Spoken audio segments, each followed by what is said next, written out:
অনেকে এই প্রশ্নটা আমাকে করছিলেন, ম্যাডাম বাড়িতে কি হনুমানজির মূর্তি রেখে পুজো করা যায়? হ্যাঁ, পুজো করা যায়, কিন্তু অনেকে বলেন, শুনেছি যেহেতু হনুমানজি ব্রহ্মচারী এবং বাড়িতে অনেকে মাছ মাংস খেয়ে থাকেন, এই কারণের জন্য হনুমানজির মূর্তি স্থাপন করলে, আমি একটা ছবি দিচ্ছি এই স্ক্রিনে, এই ছবিটার মতো যদি আপনি মূর্তি পান বা ছবি পান, আপনারা এটা বাড়িতে রেখে পুজো করতে পারেন। এটা ভালো রাখা বলা হয়। এই ছবিটা আপনাদেরকে সব রকম নেগেটিভিটি, সব রকম বিপদ থেকে কিন্তু উদ্ধার করবে।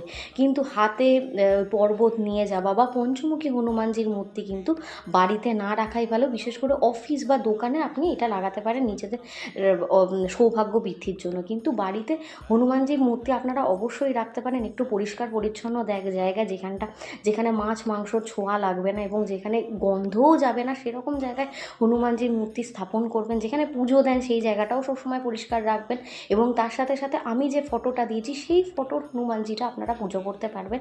এই হনুমানজির ফটো রাখলে বলা হয় সব রকম বাড়ি থেকে নেগেটিভিটি দূর হয়ে যায় এবং অশুভ শক্তির বিনাশ ঘটে এবং হনুমানজিকে সব সময় কিন্তু পাশে পাওয়া যায়।